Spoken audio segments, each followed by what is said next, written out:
On repart les amis, alors on repart avec... alors c'est une histoire que j'adore. Bonjour David Schwartz. Bonjour Stéphane. C'est une histoire que j'adore depuis un long moment. C'est ce qu'on m'a dit. Ah ouais. mais oui, parce que... Alors c'est pour ça, je vais prendre un peu de temps pour raconter le truc, pardon David, mais... Aucun problème. Donc on va parler d'un...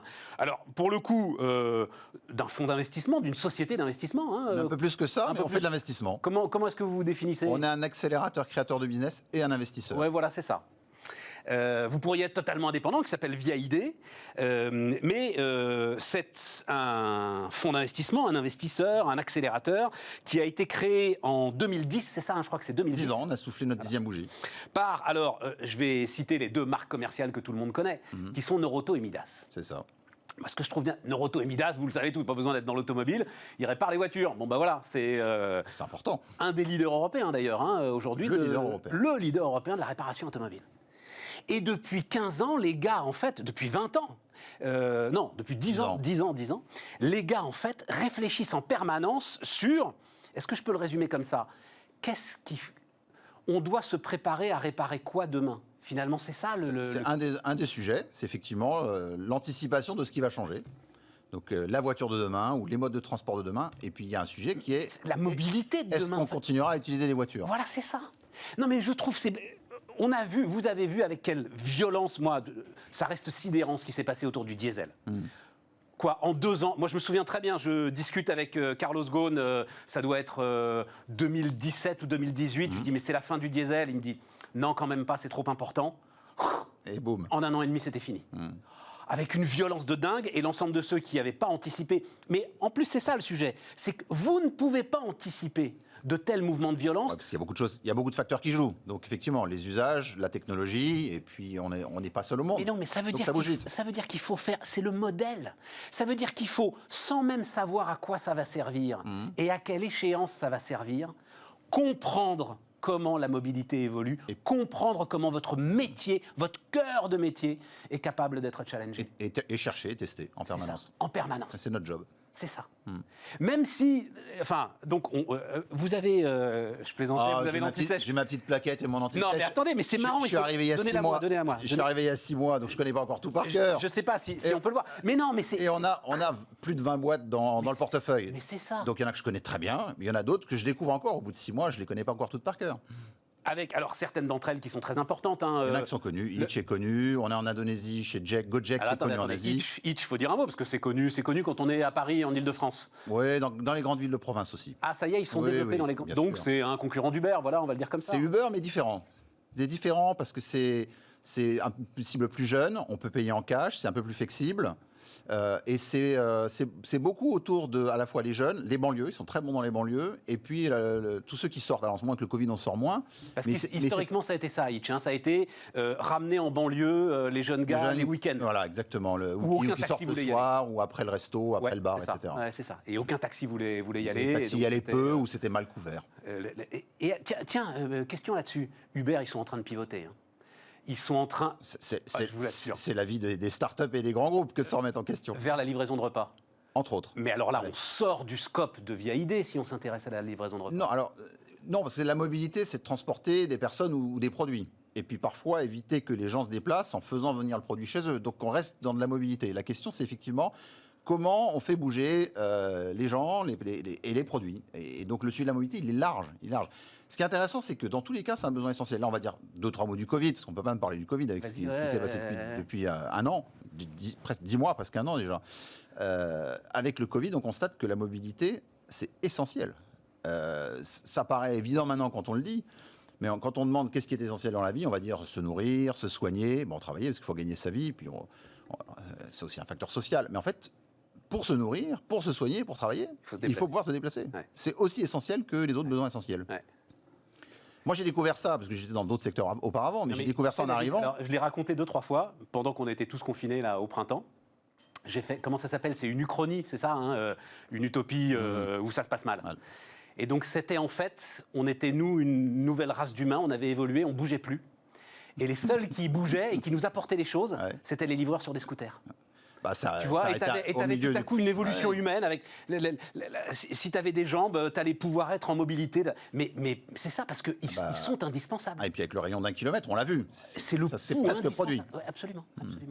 Absolument. Bon, mais ça nous éloigne un peu de notre discussion. Juste, donc, ça veut dire, par exemple, vous pouvez regarder avec Hitch, tiens, et si nous aussi, on allait pivoter du côté de la livraison de repas? Alors, c'est pas dans notre scope immédiat. On préfère rester dans le transport du quotidien et dans le transport des personnes. Mais transporter des repas, c'est un besoin du quotidien. Ouais. Et si ça vient se substituer au fait que les gens se déplacent, ça peut devenir un vrai métier et ça peut devenir un secteur d'activité qu'on regardera. Je regarde le dernier investissement. Je crois, c'est Cyclofix. L'année dernière, on en fait un peu tous les jours, des petits, des gros investissements. Alors, on est très discret. Mais le dernier investissement significatif, c'est Cyclofix. C'est Cyclofix. Avec Decathlon. On a fait une série A ensemble pour lancer Cyclofix à grande échelle. Donc ça, c'est réparateur de vélo. Réparation de vélo. Réparation de vélo, c'est avoir des points de réparation et c'est faire venir des réparateurs là où on se trouve, y compris sur le lieu de travail. Ouais. Et donc ça veut dire, alors vas-y, le boulot de via idée là-dessus, c'est donc à chaque fois, attention, ça aussi je ne l'ai pas précisé, c'est à chaque fois vous avez d'énormes ambitions. Alors, quand on met un ticket quelque part, c'est écrit sur votre site internet, toujours des leaders internationaux. Alors on veut des leaders et si possible internationaux. Après, on est lucide et on est pragmatique. Toutes les startups ne deviendront pas des leaders internationaux. Et puis dans un écosystème, il faut des petites boîtes qui peuvent être ultra performantes sur ce qu'elles font, sans devenir des géants. Il faut des boîtes de taille moyenne, parce que le marché va être équilibré entre divers acteurs. Et il faut aussi des leaders, parce qu'ils vont pouvoir avoir des effets de volume, ou ils vont devoir avoir des effets de volume, des effets de plateforme, ou des effets de technologie. Alors nous, on recherche plutôt cela. Mais après, on est réaliste, on est aussi humble, et puis on est dans une boîte, une maison mère, qui est une boîte du Nord, qui a construit des géants comme Noroto, mais qui a aussi d'autres branches d'activité moins grandes, mais tout aussi intéressantes. Donc on cherche les grandes boîtes, mais on fait aussi des boîtes de taille moyenne et des plus petites. Donc Cyclofix, si ça peut être un géant international de la réparation de vélos, on sera tous très fiers. En plus, il sera français. Et le vélo, c'est un très beau métier. Mais si c'est un champion national, ce sera très bien aussi. Et c'est quoi le modèle Cyclofix? C'est un modèle c'est plutôt mano-mano, je fédère Alors, on peut le comparer déjà effectivement à des plateformes et des marketplaces. C'est-à-dire qu'effectivement, je vais avoir un réseau de réparateurs. Auto-entrepreneurs. Voilà, pas forcément, parce que ça peut être aussi des boîtes du coin qui se mettent sur une plateforme. D'accord. Voilà. Et puis, il peut y avoir effectivement des gens qui se lancent et qui montent leur point de réparation ou qui sont mobiles, parce que l'idée, c'est d'aller au plus près du client. J'ai un problème avec mon vélo, je veux pouvoir le réparer. Soit je me déplace, soit le réparateur se déplace. Et donc la marketplace, qu'est-ce qu'elle fait? Elle fournit du matériel, du savoir-faire, elle norme un peu les interventions. Alors, elle va permettre de commander son intervention, ou de trouver un réparateur, de choisir éventuellement un jour, un horaire. Si on est dans l'urgence, c'est tout de suite. Si on n'est pas dans l'urgence, ça peut être demain ou dans une semaine. Et puis il y a des tarifs. Donc ça va être un peu le site internet et la plateforme de la réparation de son vélo. Et j'ai lu que le sujet avec les vélos, c'est qu'en fait, il va très vite y avoir pas assez de réparateurs. Donc est-ce que vous poussez la réflexion? Voilà, vous poussez la réflexion nous, notre job, c'est d'accompagner, créer, accélérer le business. Donc on va donner des conseils, on va peut-être chercher sur le marché à fédérer aussi différents types de business. Après, Cyclofix, on a des entrepreneurs à la tête de la boîte. Ils sont en train eux-mêmes de pousser les gens à se lancer. Ils vont travailler sur des plans de formation. Et en plus, il y a quand même un écosystème de gens qui vendent ou réparent des vélos dans ce pays. Donc, c'est eux qui vont aussi bouger. C'est eux qui, du métier traditionnel, vont peut-être passer au métier de demain. L'automobile elle-même. L'automobile, c'est intéressant. C'est quoi vos réflexions autour de l'automobile? Alors, l'automobile, il s'est passé un truc de dingue en 2020. On a beaucoup parlé du vélo électrique. Là, en ce moment, on en reparle de nouveau de ce qui se passe sur la voiture. 2020, c'est l'année du vélo électrique. Vraiment, l'accélération. Bon, et puis à Paris, on l'a vu, mais dans les villes de province aussi. Mais c'est vrai qu'à Paris, c'est sidérant. Alors, attends, juste parce que je reviens à la voiture. Non, mais on va clôturer parce que c'est un truc, j'ai découvert ça. Regarde, comment ça s'appelle? T-Bike. Ouais, T-Bike. Donc, le gars, il fait une roue. Ouais. Universelle, tu la mets sur ton vélo, ça devient un vélo électrique. Exactement. C'est un truc. Alors, non, mais c'est un truc de dingue. C'est un peu le concours Lépine, mais c'est un ingénieur créatif. Il a trouvé le moyen de faire une roue. Alors, il y a plusieurs technologies pour le vélo électrique, mais effectivement, la roue peut être autopropulsée par un moteur qui est à l'avant dans la roue. Et il suffit d'avoir une app, ce moteur qui est dans la roue, on change la roue, on met une roue électrique à la place de sa roue traditionnelle et on a un vélo électrique. Alors, c'est pas aussi performant que le dernier cri du vélo électrique, mais c'est super performant, c'est pas cher, et surtout, ça permet de remettre au goût du jour des vélos traditionnels. Moi, j'ai vu ça, j'ai trouvé ça il faut l'essayer, c'est bien. Super intelligent, parce qu'il va y avoir un sujet Vous avez Et il a un brevet. Donc, mais puis vous n'avez pas toujours envie finalement d'avoir un vélo électrique. Et le vélo qui tout à coup va être hybride. C'est une possibilité d'avoir effectivement 2 vélos en un. C'est aussi une solution. C'est assez dingue. Revenons sur la voiture. Dans la voiture. Donc, ce qui s'est passé en 2020, c'est une accélération fulgurante sur le véhicule électrique. Tout le monde l'attendait, on en parlait. Après, il y avait des débats, hybride rechargeable, le full électrique. Là, il s'est passé un truc, c'est que le full électrique décolle. Les ventes ont fait x2 à x3 dans la plupart des pays européens. L'Europe est repassée devant la Chine. Il y a eu j'ai plus le chiffre exact en tête, mais ça doit être 1,3 million, 1,4 million de véhicules électriques vendus en Europe, plus que la Chine, alors que la Chine était en train de prendre de l'avance. Donc l'Europe repasse devant.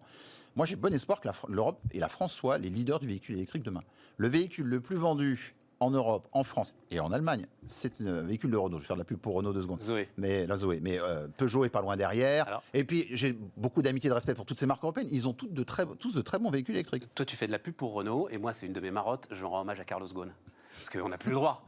Donc moi, je rends hommage à Carlos Ghosn. Je reste très neutre sur ces sujets-là. Reste neutre, moi je suis pas neutre. Moi, 2008, il raconte ça, Carlos Ghosn. 2008. Il a été visionnaire chez Renault. Il a été visionnaire. Renault n'en voulait pas. Renault. Il y a toujours des ingénieurs passionnés et intelligents dans toutes les boîtes. Je suis moi-même ingénieur, donc je vais rendre hommage aux ingénieurs. Alors toi, t'as oublié, mais moi, ça me passionnait. Il veut ruiner Renault avec cette histoire de voiture électrique parce qu'il aime que Nissan. Enfin bref, je referme la parenthèse. Voilà. Mais le truc qui me passionne et ce qui va nous amener sur ta stratégie, c'est que il raconte tout en 2008. Il dit aussi, et ça a été ça une erreur stratégique, il n'y a pas de marché pour l'hybride. Parce qu'il dit ça va être trop cher, hybride rechargeable, c'est pas possible, c'est 2 moteurs, etc. Oui, il avait des convictions et des intuitions qui s'avèrent justes. Qui s'avèrent justes, mais... On ne sait jamais vraiment à l'avance, mais c'était juste, mais 12 ans après. Et donc, quand tu as raison... c'est pas un homme seul, j'ai quand même... Non, on est d'accord, mais quand tu as raison 12 ans après, en fait, quelque part, tu as eu tort. C'est ça, non mais c'est vrai, c'est ça qui est passionnant, vous, dans les choix que vous devez faire. Et après, il faut accepter de se tromper. On fait beaucoup de choix. Comment est-ce que tu regardes, par exemple, donc, ok, explosion du véhicule électrique. Bon, mais si ça se trouve, la courbe, elle retombe dans 2 ans. Peut-être.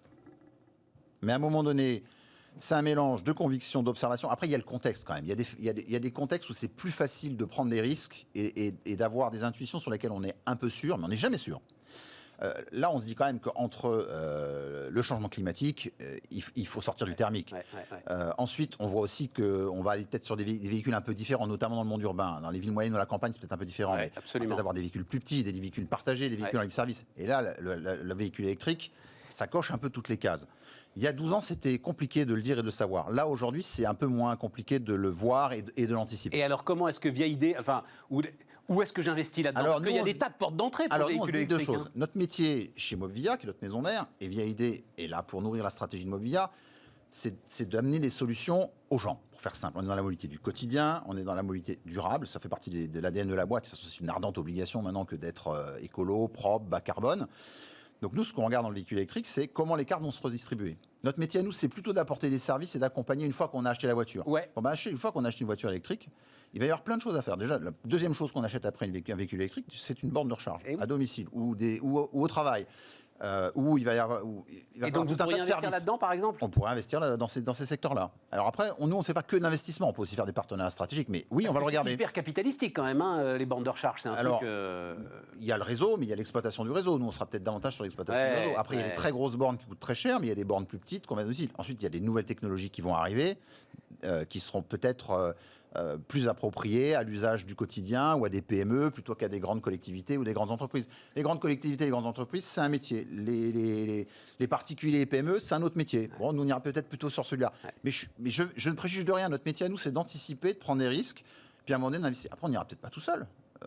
Ce qui est intéressant dans le business moderne, c'est qu'on fait de moins en moins les choses tout seul. C'est passionnant. Et en regardant et en étant sans arrêt branché avec ce qu'il y a de plus moderne, de plus innovant, de plus imaginatif, de plus fou. Enfin, j'imagine que vous devez recevoir des dossiers complètement dingues. On a des dossiers fous. Alors, on est humble, on essaie d'être réaliste. Donc, de temps en temps, les dossiers fous, on essaie d'être prudent. Oui, mais au moins, tu les regardes. Mais une fois de temps en temps, on les regarde. Ça, c'est systématique. Et une fois de temps en temps, on y va. Justement, ça a été un truc, ça, à la sortie du premier confinement. C'est le patron de Peugeot qui est venu là. Jean-Philippe Imparato, disant l'autopartage, l'autopartage. Tout à coup, on est bien content d'être tout seul dans sa voiture, d'être en sécurité, et donc c'est un changement d'environnement. Oui ou non? Vous avez, alors avec Drivey, Oui, alors c'est plus Drivey d'ailleurs maintenant, c'est Getaround qui a, il y a eu un acteur mondial qui a repris le Drivey en France. C'est vrai que sur l'autopartage, quand il y a une crise sanitaire et le Covid, c'est plus compliqué. Bon, d'abord, on espère tous en sortir. Donc, et nous, on le constate, entre le premier et le deuxième confinement, tous ces business qui sont fortement impactés par la crise sanitaire, ils sont repartis entre les deux confinements. Ouais, c'est ça. Donc moi, je suis assez sûr que ça va repartir après, parce que on a besoin de bouger, je l'ai déjà dit, c'est essentiel de devoir se déplacer sur des courts ou des longs trajets. Ensuite, pas que les jeunes, on a tous envie de voyager ou de se déplacer autrement, et pas nécessairement posséder une voiture, pas nécessairement avoir à se poser la question de faut l'entretenir, et quand est-ce que je la change, et ceci, cela. On va peut-être vers de la location d'une part, et on va peut-être beaucoup plus vers du partage. Après, pas tout le monde. C'est là que le monde se complexifie, c'est une réalité. Mais en fait, tu crois qu'il n'y aura pas une solution unique pour tout le monde. C'est ça. Voilà. C'est une partie de la population. C'est une lame de fond. Le partage, c'est une lame de fond. La location ou d'avoir des solutions de je le veux pendant 1 heure, je le veux pendant 1 jour, je veux un véhicule pour 1 mois, et pas avoir un véhicule plus un parking, plus m'occuper de mon véhicule 365 jours par an. Il y a une partie de la population pour laquelle ce sera encore un besoin ou une envie. Et il y a une partie de la population, ce sera ni un besoin ni une envie. Donc il faudra d'autres solutions. Tu as prononcé le mot de location. Alors eux, pour le coup, ils prennent des coups. Oui, parce qu'ils étaient notamment dépendants du tourisme, etc. Exactement. Et puis ce sont un modèle qui est assez ancien, qui va changer. Quand on va dans une agence de location traditionnelle, nous on regarde les nouveaux acteurs de location, parce qu'il y a des nouveaux acteurs qui arrivent. Et ils ont fait le même raisonnement que toutes ces startups sur beaucoup de ces métiers. Ils se sont dit, qu'est-ce qui je vais être vulgaire, qu'est-ce qui est chiant dans la location d'une voiture? Alors, on regarde les irritants. Voilà. Quand on parle correctement, on dit les irritants. Moi, j'étais dans la distribution, je suis un ingénieur, de temps en temps, je parle mal. Donc, c'est d'aller chercher la voiture. Voilà, c'est d'aller chercher la voiture, c'est de faire la queue, c'est la clé, c'est payer, etc. Et là, il y a des petits gars, ou des jeunes femmes, des jeunes hommes qui vont arriver, ou moins jeunes d'ailleurs, avec, tout est dans une app, c'est prépayé, la voiture, elle s'ouvre avec le téléphone, elle se déverrouille avec le téléphone, on démarre en appuyant sur un bouton et on la redépose et on repart. Ouais. Ça change la vie. Ouais. Donc, si les acteurs traditionnels ne se mettent pas... Alors, il y aura de la place pour plusieurs acteurs, il restera des acteurs traditionnels, mais ils peuvent se faire doubler, ils peuvent se faire ringardiser, disrupter, comme on dit, par ces nouveaux acteurs. Et ça va se produire. Et alors, les autres moyens de locomotion, les trottinettes, les roues... Alors, c'est intéressant, les trottinettes. Moi, j'ai découvert... Je ne le savais pas. De temps en temps, je regarde les chiffres, je ne me refais pas. Il s'est vendu l'année dernière plus de trottinettes électriques que de vélos électriques en France. En fait, la trottinette électrique, c'est fabuleux parce que dans certains usages, c'est le meilleur compromis. Si on doit faire transport en commun et un petit bout de trajet avant ou après, la trottinette électrique qui se plie, qu'on prend sur l'épaule, c'est génial. Le vélo qu'on plie, c'est demi-génial. Le vélo qu'on plie pas, c'est pas possible. Pour l'instant, c'est pas possible. Peut-être que dans 10 ans, on aura des transports en commun adaptés au fait de mettre des vélos devant, derrière, etc. Mais pour l'instant, la trottinette, c'est vachement pratique. Et la trottinette électrique, pour faire 2, 3, quelques kilomètres, c'est parfait. Donc c'est un marché en plein boom. Et donc là, comment est-ce que tu regardes ça? Non, il faut qu'il y ait une opportunité, à un moment, un truc qui passe. On ne regarde pas tout. Il y a déjà de très gros acteurs sur le sujet. Il y a des gros acteurs sur le libre-service, la trottinette au coin de la rue. Ouais. Et puis, il y a des marques et des distributeurs sur la trottinette de tous les jours. Donc, nous, on n'est pas particulièrement positionnés sur la trottinette. Mais la technologie bouge, les acteurs bougent. Peut-être qu'on ira. Peut-être que ce n'est pas maintenant, peut-être que c'est dans 1 an, dans 6 mois, dans 2 ans. On est très fort sur le vélo électrique. Il nous reste 40 secondes. Mais on regarde la trottinette. C'est une révolution permanente. C'est un changement permanent. Alors c'est dur, c'est dur même pour nous qui sommes dedans, c'est dur, c'est que ça change tout le temps, donc il faut être très agile et très flexible dans sa tête. Non, parce que derrière, c'est quand même des objets à fabriquer. On peut muter sur le service, pivoter très facilement, etc. Là, il y a quand même des choix à faire et des objets à fabriquer. À un moment donné, on est dans le dur. Il y a des objets, il y a de l'infrastructure, il y a de la responsabilité, il y a du risque, donc il faut aussi le prendre en compte. Mais là, la maison mère a cette culture du terrain et du concret. Et nous, on a un bon mélange d'ingénieurs, de marketeurs, d'investisseurs. Donc, on regarde aussi ces aspects de concret de tous les jours. David Schwartz, donc, était avec nous, le CEO de Via ID.